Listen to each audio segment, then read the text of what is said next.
Before we begin, let us know where you're listening from. After the story, rate it from 1 to 10. Now let's start.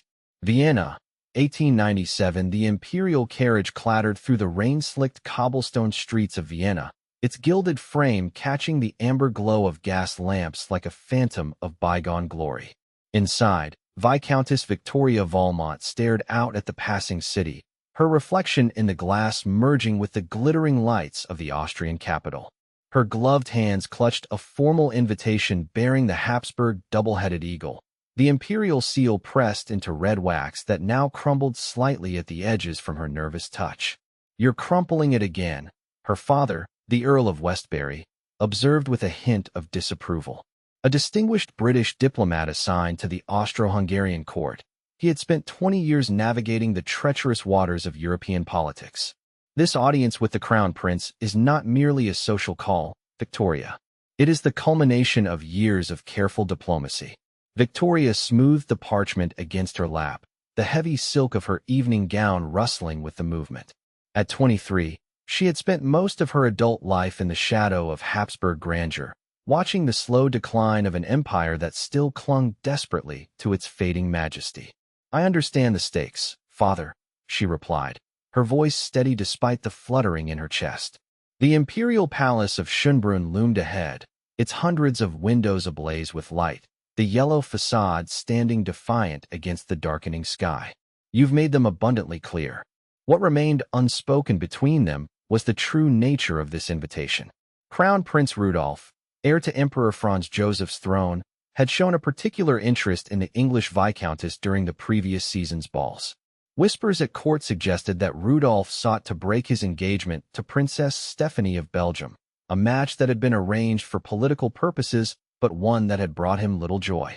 Victoria's father saw opportunity where she saw only uncertainty. "The alliance between our nations has never been more critical," the Earl continued, adjusting his ceremonial sword as the carriage slowed.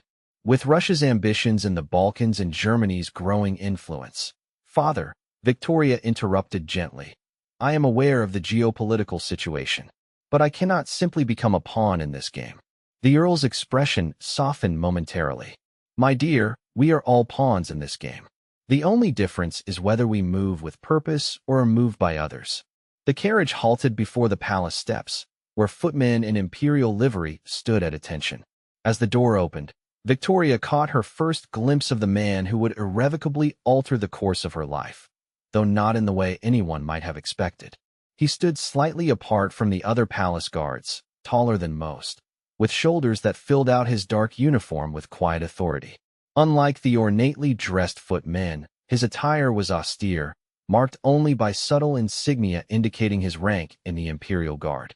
When his eyes met hers, Victoria felt an unexpected jolt of recognition, though she was certain they had never met. "Viscountess Valmont," he said in flawless English, offering his hand to assist her from the carriage. His voice carried the barest hint of an accent, softening consonants in a way that betrayed his Hungarian origins. "I am Lieutenant Quentin Eszterházy, assigned to escort you to His Imperial Highness." Victoria placed her hand in his, momentarily startled by the warmth that seemed to transfer between them even through their gloves. "Thank you, Lieutenant," she replied, noticing how he did not immediately release her hand upon her descent from the carriage. "The Crown Prince awaits in the blue salon," Lieutenant Eszterházy continued, addressing both Victoria and her father with professional detachment. "If you would follow me." As they ascended the grand staircase, Victoria found herself studying the lieutenant's profile. There was a certain gravity to his features, not the haughty arrogance so common among the Austrian nobility, but something more contemplative, as if he carried within him a burden of knowledge that few could comprehend. "You speak English remarkably well, Lieutenant," she observed as they passed through corridors lined with portraits of Habsburg ancestors, their imperious gazes following them like ghosts reluctant to relinquish their hold on the present. "My mother was English," he replied without turning. "A governess to a noble family in Budapest. She insisted I learn her language alongside Hungarian and German." "And now you serve in the Imperial Guard," the Earl remarked. "Quite a remarkable ascent." A shadow crossed the lieutenant's face. "The Empire occasionally recognizes merit, my lord." though it remains deeply committed to birthright. Before Victoria could inquire further, they arrived at the ornate doors of the blue salon. 2 guards stood at attention, their ceremonial halberds gleaming in the light of crystal chandeliers. The Viscount and Viscountess Valmont, Lieutenant Eszterházy announced as the doors swung open. Crown Prince Rudolf of Austria-Hungary stood by a marble fireplace, a glass of amber liquid in one hand, his eyes immediately fixing on Victoria with undisguised interest. At 39, the Crown Prince's once handsome features had begun to show the strain of his turbulent life. Rumors of his liberal politics, his conflicts with his conservative father Emperor Franz Joseph, and his numerous affairs had circulated throughout European courts for years. "Ah, the English rose arrives at last," Rudolf said, setting down his glass and approaching with the confident stride of a man born to command. He took Victoria's hand and pressed his lips to it, holding the contact a moment longer than propriety dictated. "Vienna's winter is considerably brightened by your presence, Viscountess." "Your Imperial Highness honors me," Victoria replied with a curtsy, aware of her father's approving nod and Lieutenant Eszterházy's carefully neutral expression as he took his position by the door. "Come, sit with me." Rudolf gestured toward a blue silk settee. "Lord Westbury, you'll find Ambassador von Metternich eager for your company in the adjacent room. I believe there are matters of state requiring your attention." The dismissal was thinly veiled, but the Earl bowed obediently. "Of course, Your Imperial Highness." "Victoria, I shall return shortly." As her father departed, Victoria felt a momentary panic at being left alone with the Crown Prince. Protocol dictated a chaperone for unmarried ladies, but Rudolf had never been one to adhere strictly to court etiquette. She glanced toward Lieutenant Eszterházy, whose eyes briefly met hers before returning to their forward focus. "You seem concerned, Viscountess," Rudolf observed, pouring her a glass of champagne from a silver tray. "Rest assured, your reputation remains intact with Lieutenant Eszterházy present. He is the very soul of discretion. Isn't that right, Lieutenant?" "As your Imperial Highness says," the lieutenant replied, his voice devoid of inflection. Rudolf smiled thinly. "Quentin has saved my life twice. Once from an assassin's bullet in Prague, and once from my own excesses in Vienna. He is the rare man I trust completely, though he disapproves of nearly everything I do." Victoria accepted the champagne, taking a measured sip.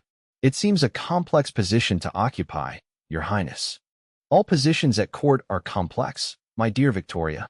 May I call you Victoria?" Without waiting for her answer, Rudolf continued, "I've observed you these past months. You move through our society with grace, yet I sense you remain apart from it." "I am a foreigner here," she replied carefully. "No, it's more than that." The Crown Prince leaned closer, the scent of tobacco and brandy on his breath. "You see through the gilded facade to the rotting structure beneath. It's a quality we share." Victoria felt a chill at his words, aware of their dangerous implications. Rudolf's political views, his support for liberal reforms, his sympathy toward the empire's ethnic minorities, his conflicts with his father, had made him enemies throughout the court. "Your Highness attributes insights to me that I cannot claim," she demurred. Rudolf laughed, a sound without humor. "Diplomacy becomes you, Victoria, but I prefer honesty between us." He set down his glass and took her hand. "I find myself increasingly drawn to you. Your intelligence, your beauty, your perspective. I believe we could find much common ground, you and I." The implication hung in the air between them. Victoria's gaze inadvertently shifted toward Lieutenant Eszterházy, whose jaw had tightened almost imperceptibly. "Your Highness honors me greatly," she began cautiously, "but I—" "Do not answer now," Rudolf interrupted, rising suddenly. "Consider my words. I have arranged a riding excursion for tomorrow morning. The Imperial Gardens are particularly beautiful after fresh snow." He kissed her hand again. "Lieutenant Eszterházy will escort you and serve as your guard. I regret that matters of state prevent my joining you immediately, but I shall meet you by the Neptune fountain at 11. With that, the Crown Prince strode from the room, leaving Victoria alone with the lieutenant. For a moment, neither spoke, the only sound the ticking of a gilded clock and the distant strains of a chamber orchestra. "He will not join you tomorrow," Lieutenant Eszterházy said finally, breaking protocol by speaking without being addressed. The Crown Prince has a meeting with Hungarian separatists that cannot be rescheduled. Victoria turned to him in surprise. How do you know I'll accept the invitation? Because your father will insist upon it, he replied simply. And because refusing the Crown Prince is rarely advisable. She studied him, noting the intelligence in his dark eyes. You seem to know a great deal about court politics for a guard, Lieutenant. A bodyguard sees much and is expected to say little, he answered, a hint of weariness in his voice. It is both the burden and privilege of my position. Victoria rose from the settee, moving to stand before him. Up close, she could see a thin scar that ran along his jawline, partially hidden by his short beard. And what do you see when you look at me, Lieutenant? For the first time, his composure faltered. I see a woman caught in a dangerous game, not of her making, Viscountess. Victoria, she corrected softly. If we are to ride together tomorrow, perhaps formalities can be somewhat relaxed. A barely perceptible smile touched his lips. That would be inadvisable. And yet, she pressed. And yet, he conceded, I find myself looking forward to it. Victoria. The door opened, announcing the return of her father, and Lieutenant Eszterházy immediately resumed his stoic demeanor. But something had shifted between them, a recognition, perhaps, or a promise of understanding yet to come.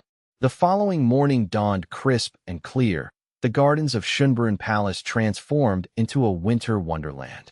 Victoria, dressed in a tailored riding habit of deep burgundy wool, waited in the palace courtyard where two horses had been prepared, one a spirited chestnut mare, the other a powerful black stallion. Lieutenant Eszterházy appeared precisely on time, his uniform exchanged for more practical riding attire that nonetheless maintained military precision. The morning light caught the silver threading of early gray at his temples, suggesting he was perhaps a decade her senior. Good morning, Viscountess. He greeted her formally, aware of the stable hands and palace staff within earshot. I trust you slept well. Well enough, considering the weight of imperial attention, she replied, allowing him to assist her onto the side saddle. His hands were strong and steady at her waist, lifting her with an ease that spoke of considerable strength. The Crown Prince's interest is rarely casual, he said quietly as he adjusted her stirrup. You should be aware of that. Victoria looked down at him, noting the concern in his eyes. Are you warning me, Lieutenant? Merely stating facts. He mounted his own horse with fluid grace. Shall we? They rode through the formal gardens, their breath clouding in the winter air, hooves crunching on the light dusting of snow that had fallen overnight. Victoria found herself relaxing in the lieutenant's company. Unlike many military men she had encountered, he did not feel compelled to fill silence with empty conversation or boasts of martial prowess. You mentioned your mother was English, she said as they passed the great parterre, its geometric patterns highlighted by snow. Do you ever visit England? Not since I was a boy, he replied. My mother died when I was 12. After that, my father, a minor Hungarian nobleman with more pride than fortune, was determined I should embrace my Magyar heritage fully. And yet you joined the Austrian Imperial Guard rather than a Hungarian regiment. A complex expression crossed his face. The Empire's contradictions are mirrored in my own life, it seems. My father considered it a betrayal. I saw it as pragmatism. Victoria guided her horse alongside his. And what do you see it as now? Now, Lieutenant Eszterházy's gaze swept the palace behind them, its yellow facade gleaming in the morning sun. Now I see it as a front-row seat to the slow collapse of a world that refuses to acknowledge its own mortality. The candor of his answer startled her. That's rather bleak for an imperial officer. Perhaps, he agreed, a hint of a smile softening his features. But there is beauty even in decline. The Habsburg autumn has its own golden quality.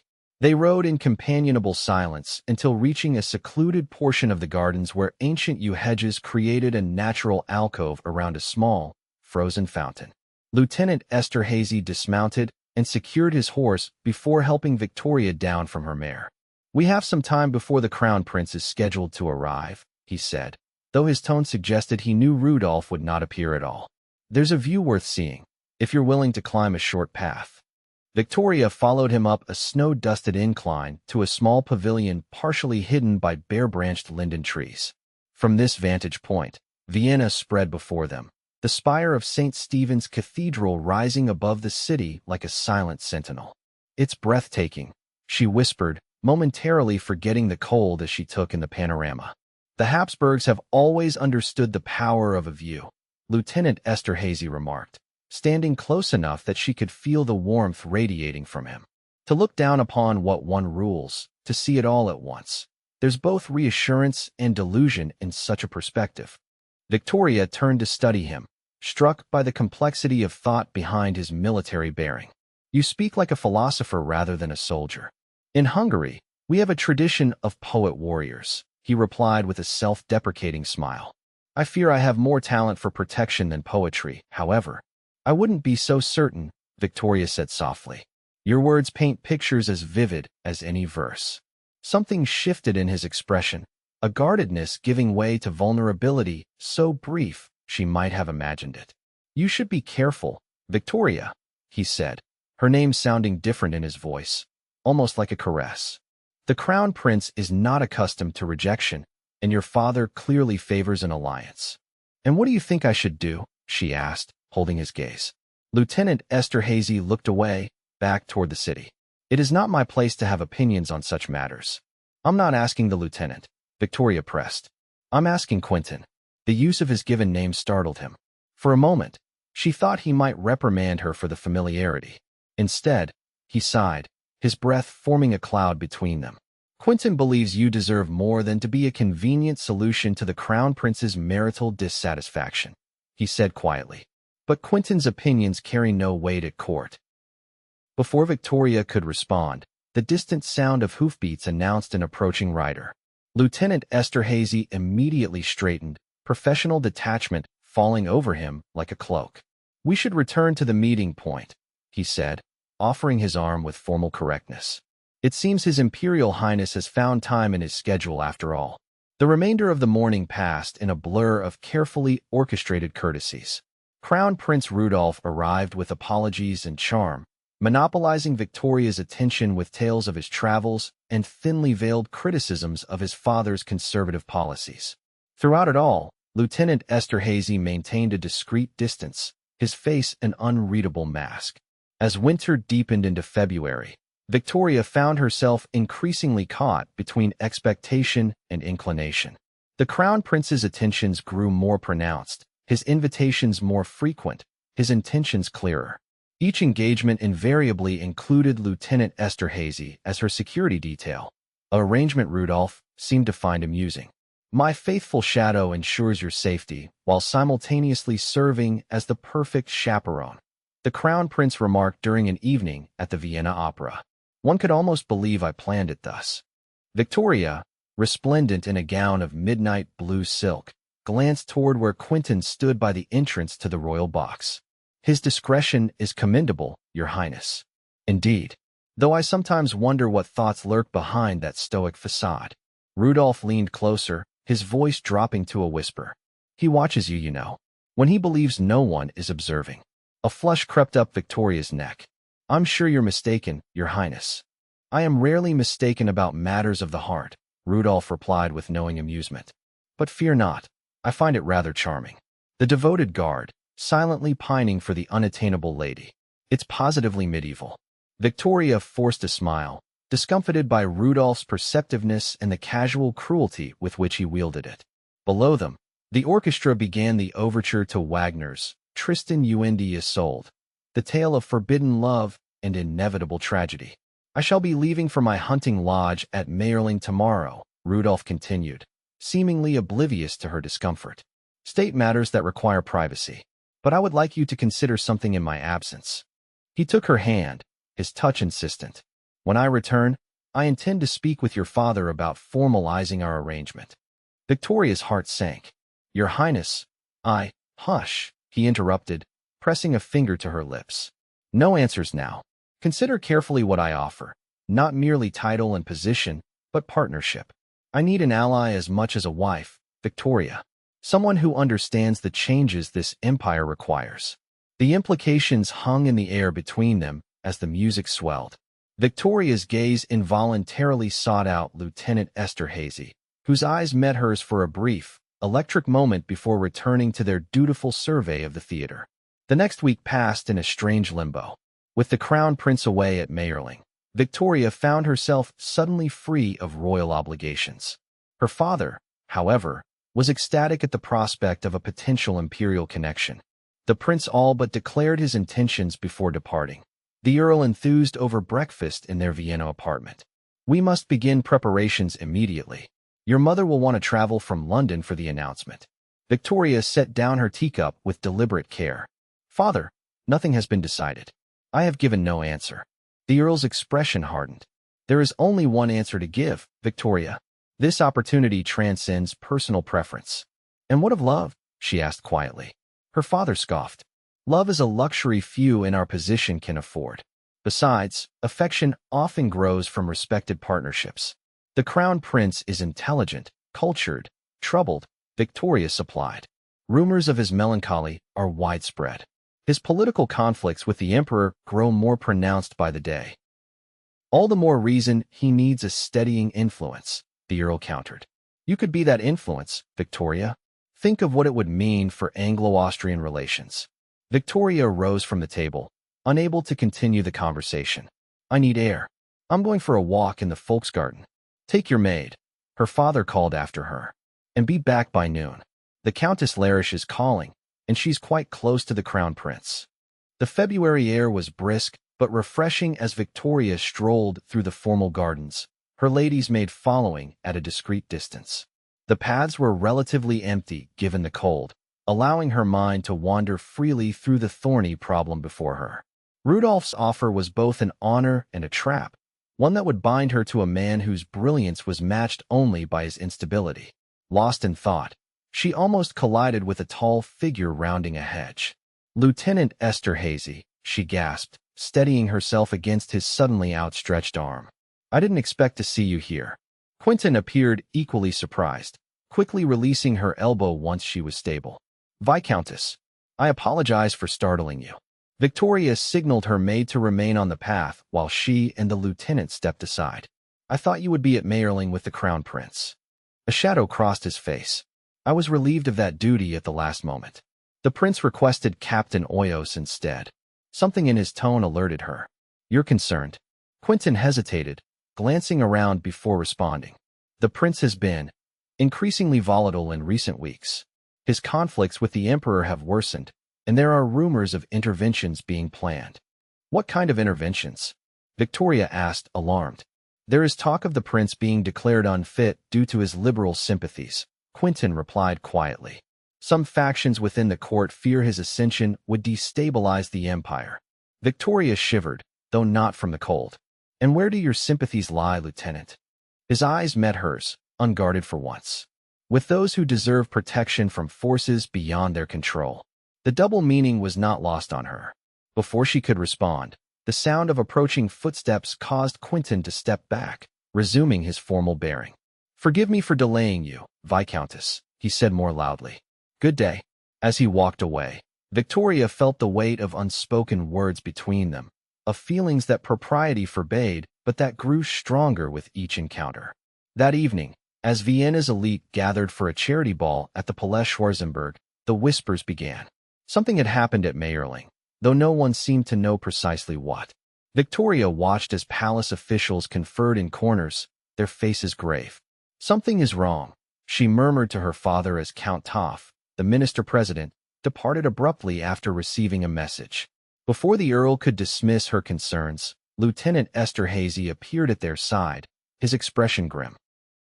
"Lord Westbury, Viscountess," he said formally. "I regret to inform you that there has been an incident. You are requested to return to your residence immediately. A carriage awaits."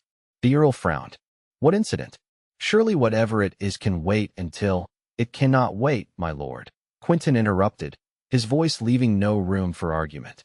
"Please come now." Outside, as they settled into the Imperial carriage, Victoria noted the unusual number of guards surrounding them. "Lieutenant, what has happened?" she pressed. Quentin sat opposite them, his face half in shadow. "I am not at liberty to provide details until we reach your residence, where Count Toff will join us shortly." The ride passed in tense silence. Upon arriving at their apartment, they were escorted inside where, as promised, Count Toff awaited them. The minister's face was ashen, his customary composure noticeably strained. Lord Westbury, Viscountess Valmont. He began after the doors were closed and the servants dismissed. I must share news of the gravest nature. Crown Prince Rudolf was found dead this morning at his hunting lodge in Mayerling. Victoria felt the room tilt slightly. Dead? How? Count Toff's eyes flickered toward Lieutenant Eszterházy before answering. The official statement will report a heart attack or similar natural cause. And the truth? The Earl asked sharply. The Crown Prince took his own life, Quentin said quietly, along with his mistress, Baroness Mary Vetsera. Victoria sank into a chair, the revelation striking her like a physical blow. Rudolf, with all his contradictions and complexities, gone by his own hand. And with a mistress. Not just any mistress, but the young baroness whose infatuation with the Crown Prince had been the subject of court gossip for months. This is catastrophic, the Earl muttered, pacing the room. The entire succession is thrown into chaos. Emperor Franz Joseph has no other sons. Count Toff nodded grimly. The crown will eventually pass to the emperor's nephew, Archduke Franz Ferdinand. But that is not our immediate concern. He turned to Victoria. Viscountess, I must ask directly. What was the nature of your relationship with the Crown Prince? Victoria straightened, startled by the question. We were acquaintances, Count Toff. His Highness showed me certain courtesies, as he did many ladies at court. The Crown Prince left letters. Quentin interjected, his voice carefully neutral. Several were confiscated immediately, but I was present when they were discovered. Your name was mentioned, Viscountess. Color drained from Victoria's face. What did they say? That is not relevant, Count Toff cut in sharply. What matters is containing this tragedy. Already, there are whispers of political motives, of conspiracies. The stability of the empire requires absolute discretion. The Earl nodded in understanding. Of course, Count. You have our complete cooperation. Good. Count Toff moved toward the door. Lord Westbury, I would appreciate your accompanying me to the palace. The British ambassador is being briefed, and your diplomatic insights would be valuable. As the two men prepared to depart, Count Toff paused. Lieutenant Eszterházy will remain to ensure the Viscountess's security. These are uncertain times, and the Crown Prince's associations are under scrutiny. Once alone with Quentin, Victoria felt the careful facade she had maintained crumble. He's really gone, she whispered, tears finally spilling. And with Baroness Vetsera, I had no idea their relationship had progressed to such depths.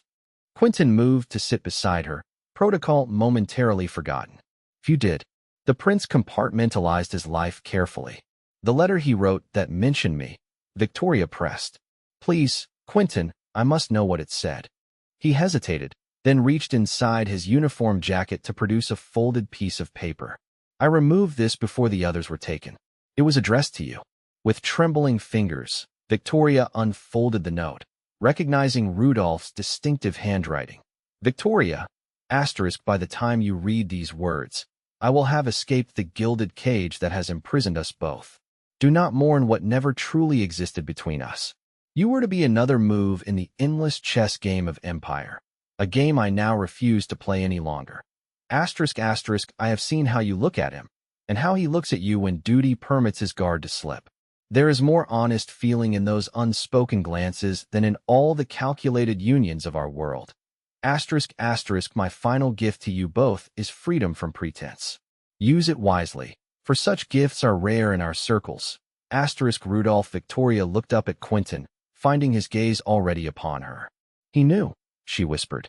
He knew many things, Quentin replied softly, including that his own demons had grown too powerful to fight. And now? Victoria asked, suddenly aware of how close they sat, of how completely the barriers between Lieutenant and Viscountess had fallen.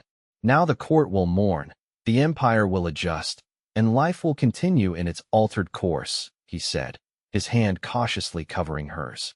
But perhaps with slightly more truth between certain people. In the days that followed, Vienna transformed into a city of mourning. Black crepe-draped buildings, shops closed, and the Imperial family retreated into seclusion. The official story, that the Crown Prince had died of heart failure, convinced few, though none dared challenge it openly. For Victoria, the tragedy created an unexpected opening. With Rudolf's death, The Earl's ambitions for an imperial connection crumbled. Simultaneously, the scandal surrounding Baroness Victoria made the Viennese court eager to distance itself from any woman associated with the crown prince. "We should return to London," her father announced one evening, 3 weeks after the tragedy. "There is nothing for us here now." Victoria set down her book, gathering her courage. "I wish to remain in Vienna, father." The Earl stared at her in disbelief. "For what purpose? Your position at court is compromised by association, regardless of the innocent nature of your acquaintance with Rudolf. I have received an invitation from Countess Zichy to join her household as a companion," Victoria explained. "Her husband's diplomatic work often takes him away, and she desires English conversation and companionship." "A companion? You would become little more than a glorified servant," her father scoffed. "I forbid it." Victoria met his gaze steadily. "I am 23, father. While I respect your guidance, this decision is mine to make. The position offers independence and purpose while maintaining appropriate social standing." What she did not mention was that the Zichy estate bordered the family lands of a certain Hungarian lieutenant, or that Countess Zichy herself was known for her progressive views regarding suitable matches for those in her household. The Earl studied her with newfound wariness. "This is about him, isn't it? The guard?" Victoria neither confirmed nor denied. "This is about finding my place in a world that has shifted beneath all our feet." After much debate, a compromise was reached. Victoria would remain in Vienna with the Countess Zichy, while her father returned to London. The arrangement would be reviewed after 6 months, with the understanding that Victoria would return to England if her reputation suffered. Spring arrived in Vienna like a hesitant guest, tentatively bringing life back to the mourning city. At the Zichy estate on the outskirts of Vienna, Victoria found unexpected freedom. Countess Zichy, a formidable woman in her 50s with a keen intellect and little patience for societal constraints, proved an ideal patroness. "Lieutenant Eszterházy called while you were walking in the gardens," the Countess announced one April afternoon, a knowing smile playing at her lips. "He left this for you." Victoria accepted the small package with carefully concealed eagerness. Inside was a volume of Hungarian poetry translated into English, with a simple note: "Asterisk the words I lack. Others have written better. Perhaps we might discuss them sometime." Q asterisk their courtship, if one could call it that, proceeded with careful discretion. Quentin, having requested reassignment to the Diplomatic Protection Corps following Rudolf's death, occasionally accompanied Count Zichy on his returns home. These visits allowed for chaperoned walks, meaningful conversations, and the gradual discovery of shared values and complementary temperaments. "You never asked what was in the other letters," Quentin remarked during one such walk, autumn leaves crunching beneath their feet. Nearly 8 months had passed since the tragedy at Mayerling, and Vienna had gradually returned to its rhythms. Victoria glanced at him curiously. "Rudolf's letters? I assumed they contained political manifestos or personal confessions." "Some did," he acknowledged. "But one contained his intention to break with tradition and marry where he chose, regardless of imperial approval." He paused, watching a leaf spiral down between them. He planned to announce it upon his return from Mayerling. That would have caused an uproar, Victoria mused. The Emperor would never have permitted it. "No," Quentin agreed. "Which is why I find myself wondering if his death was entirely self-determined." Victoria stopped walking. "You suspect foul play?" "I suspect that empires rarely allow their heirs complete freedom," he replied carefully, "and that sometimes the weight of competing pressures can make even the strongest mind see death as the only escape." They continued in thoughtful silence until reaching a small stone bridge spanning a brook that marked the boundary between the Zichy estate and Quentin's ancestral lands. "My reassignment ends next month," he said suddenly. "I've been offered a diplomatic post in London, serving at the Austro-Hungarian embassy." Victoria's heart quickened. "London? It would mean leaving active service," he continued, "exchanging the uniform for diplomatic credentials. Less prestige, perhaps, but more freedom." "Freedom for what?" she asked softly, though she knew the answer. Quentin turned to face her fully, taking both her hands in his. "Freedom to court a viscountess properly, without the shadows of imperial tragedy or the constraints of unequal stations between us." "My father might still object," Victoria warned. "He had such grand plans. I'm counting on the Countess's influence there." Quentin smiled. She has already written to him, extolling my family's ancient lineage and my promising diplomatic future. She can be quite persuasive. Victoria laughed, the sound carrying across the water. You've been planning this for some time, it seems. Since the moment you refused to be intimidated by a crown prince, he admitted. Though I never imagined the path would wind through such darkness before reaching this point.